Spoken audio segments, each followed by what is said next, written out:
Hi everybody and welcome back to the channel. My name's Mike and this is Build and Tinker. Today we're continuing our build of the Ford Falcon XB Post-Apocalyptic edition from Hachette Models. We're on issue 5 and 6 today, where we're going to actually start to build some of the bodywork. So let's get building.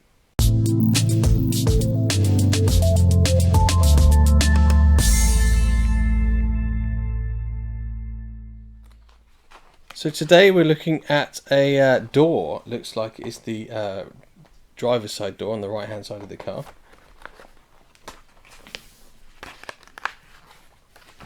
And we have a painted door panel. Now it's always worth checking the paint on any of these parts as soon as you receive them, because sometimes you can have issues and you might want to return a piece. I've had this part a while. I do a lot of builds. I've got loads of models that I've not even opened the boxes for yet, even though I've had them a long time. The paint on this one, if you look at it very closely, it's not perfect. It could probably do with a little bit of a polish. I think that's all it needs, a tiny bit of a polish. There's no scratches and there's no bubbles, but it's been sitting in the box, and I think just with the plastic up against it and other things sitting on top of it, it could do with a very light polish. But in fact, just rubbing it with my hands making it look better already. So I'm happy with this. It doesn't need to go back. It comes with a matte black finish on the bottom part of the door, which is really nice. We just need to make sure we're careful handling these pieces, particularly if we have to put them paint side down. So for that I always have some foam. Let me get my foam pieces. I've got a couple of pieces here which are sort of wedge shaped, so it can hold it at an angle so you can still see. So I'm going to put that on there for now, and let's have a look to see what we need to do. So step one is actually to put a piece of self-adhesive felt onto the inside of the door to protect the windows. So the door needs to go paint side down. In fact, I'm going to use a flat piece of foam for this one. And we're putting this piece of felt on the top section of the door here, so that as the window runs up and down it doesn't get scratched. So let's see if we can get the backing off.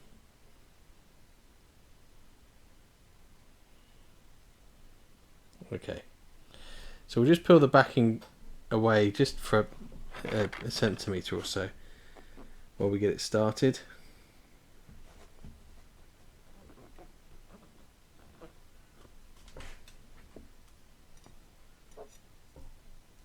Where that started, we now just start to stick it along the front edge of the... There we go.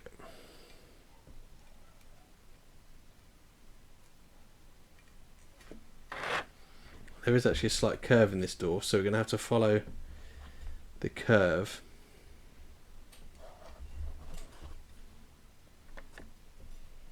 Okay, and it is a tiny bit longer than the door, so there's a tiny bit of overhang which we can cut.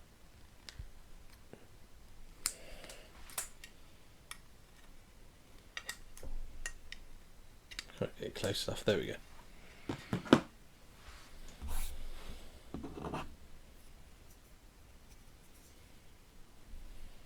And that was stuck to me. Right, there we go. So that's done. That's step one. And in step two, we'll just put that to one side. We need to assemble the mirror. So we have our wing mirror, and we have the backing for the glass, and then we have a sticker. Try and get this out. Let's take the door handle out. There we go. Our sticker, which is the reflective part of the mirror for the glass. So we're going to take the mirror backing. There is a pin that sticks out the back of it.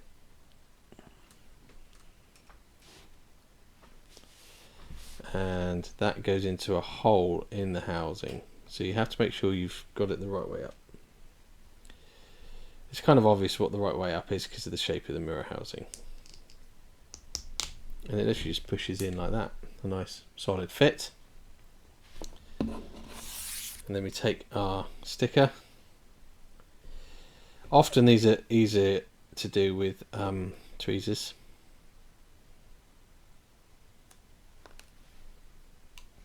So we take our mirror sticker, carefully lay it into place at one end and then push it across so we don't have any bubbles.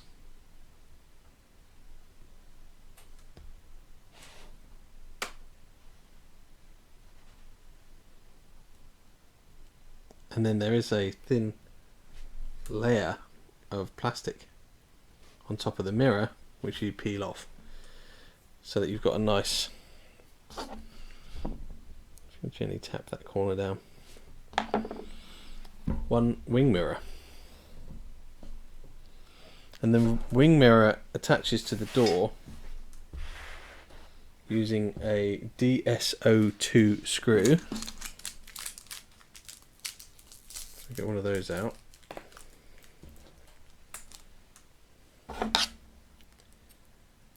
Get it ready. Okay.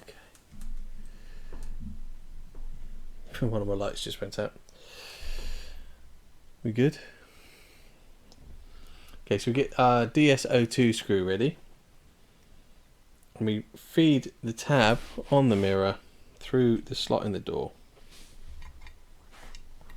which lines it up perfectly with a screw hole on the other side, and then screw that in, lift the door off of the foam just to protect it more.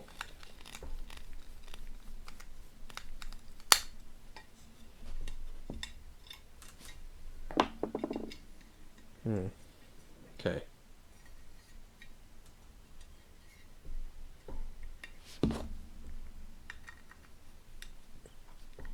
There we go. The screw missed the hole. So when I said it was lined up perfectly, it wasn't the first time. So there's the mirror attached to the door. And if we flip the door over, I'm just going to rescue that screw. We don't want to lose the spare ones. The bags on the Hachette model aren't resealable like the ones on the other models I'm doing, which makes keeping the spare screws a little harder.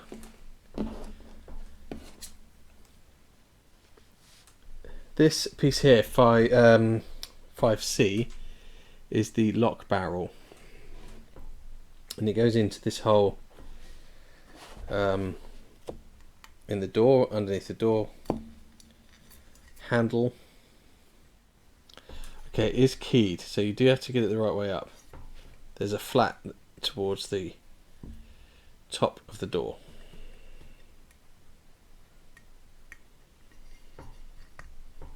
Okay, once you've got that the right way, it actually pushes in. So holding that in place, we take a PS12 screw. It's a very small screw, this one.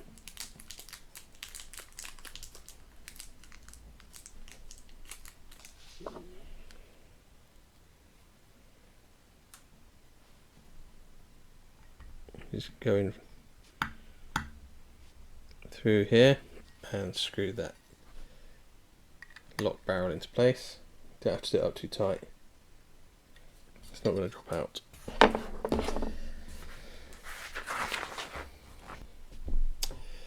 So we take the door handle and that attaches into here. There's a pin on one side and a post for a screw on the other.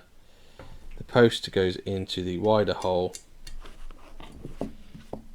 closest to the wing mirror, and again just holding that from behind, we need to put a PS13 38 screw. There we go.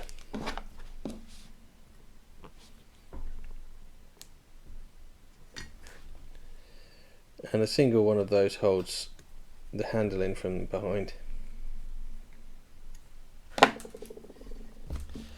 And that is one completed outer door assembly.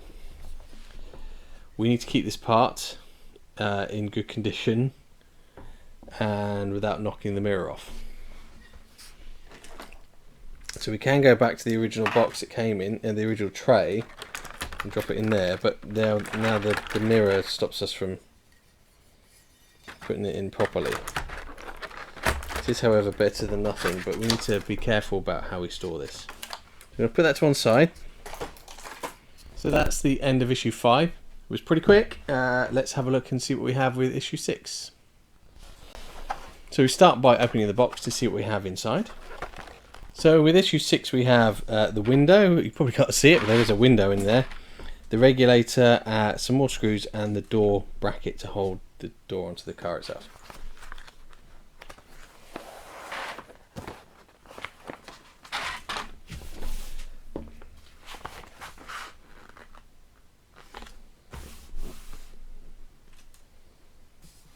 So we start with part 6G, which is this piece here. It's a rectangular piece, and it's sort of wedge shaped, I would say. We take the door.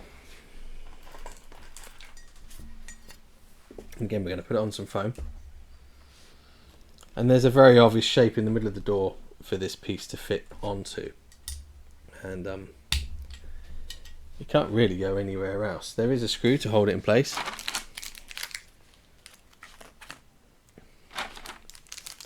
And it's a DS02.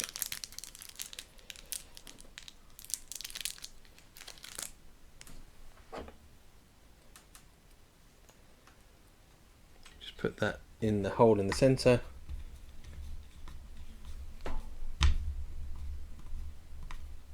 Screw that in place.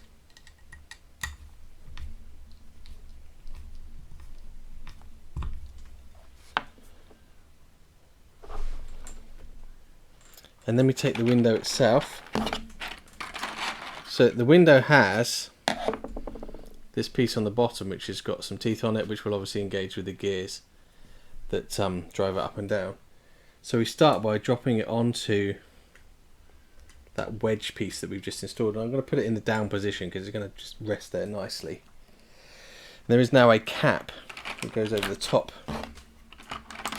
of that. Again, it's another sort of similar shape to the original wedge piece, and it sits straight over the top of these two mounting posts, just like that. Again, it's pretty obvious once you see it drop into place. And two more DS02 screws are used here.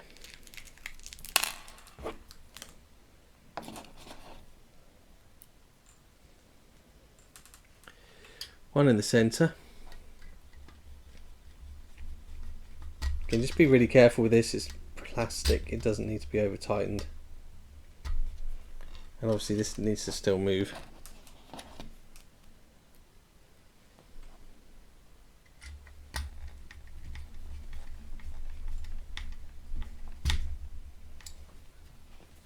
So just check the window moves freely. So now we need to fit the door hinge. The end profile of that is a triangle, essentially. The angled part faces down, faces outwards, as it were, towards the outside of the car. And then we drop this little plate over the top, like so. We'll just hold that in position while we fit a DS04 screw to hold it in.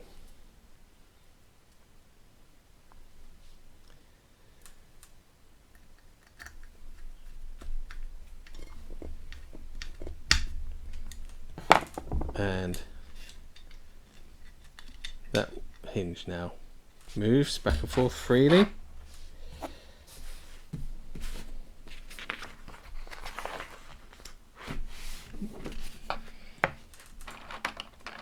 what we have left are some cogs, some gears.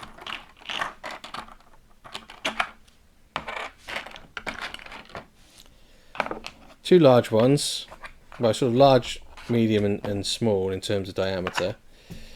And we start with the smallest, which is 6D. And it has a recess, an inner recess for screw to go in. That needs to be facing outwards. And it goes on to the rightmost post here, and you'll see that the teeth will engage with the window, and if you turn it by hand, the window goes up and down. That needs another DSO4 screw.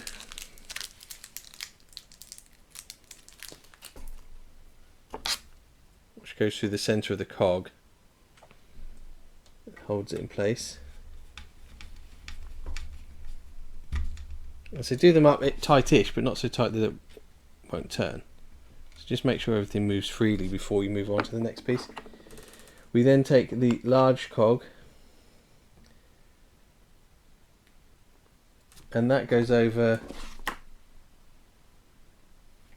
Okay, the largest one goes over the next hole with, again, there's a bit that sticks out that goes downwards, and you'll see that it will hold it perfectly level with the smaller cog that we fitted.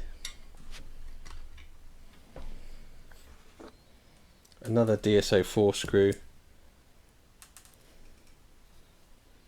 holds that one in place.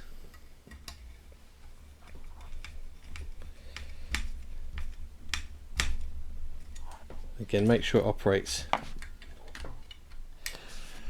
And then one more cog that goes with the bit that sticks out, faces upwards this time. And you'll need to make sure that as you fit it, the teeth engage with the larger one in the middle. We use a DS17 screw for this one.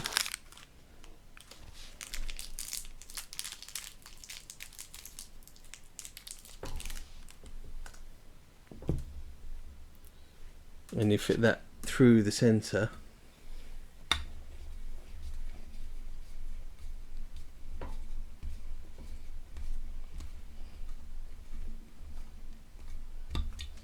And again, make sure everything rotates before you continue. In fact, that was the last step. So here's our finished piece, and everything works. You can see the window goes up and down as I turn that cog. The one thing that is noticeably absent is grease. So really anything that rotates with gears should be lubricated. So this could do with some grease put on the gear teeth. They don't supply any, but you can get it from any kind of hobby shop, DIY store, Amazon, wherever. I would recommend putting at least some grease on there. There is a bit of play in these cogs, which also doesn't help, but it does operate. I've seen windows on Partwork models that operate a lot worse than this. It doesn't go all the way down though. I don't know if that's deliberate. I don't know if in the movie that doesn't get mentioned, the windows only go halfway down. If you want windows that go all the way down, then really you're just going to have to leave the windows out. So that's your preference. That's personal choice, isn't it? But that's the end of issue 6, and the door is largely finished, all bar the interior door card. So issues 5 and 6 of the Ford Falcon XB-GT Post-Apocalyptic Edition are now complete, and we have most of the outer part of the door complete with working windows. It is as far as the window goes down, so if you want a complete open windows, you'll need to remove the glass. But it's really coming along. It's a great piece, and I can't wait to get the door card fitted. So that's it for today's video, and I hope you enjoyed it. If you did, please leave a comment, click like, click subscribe. That really helps promote the channel. So look forward to seeing you next time. Have a great day. Take care.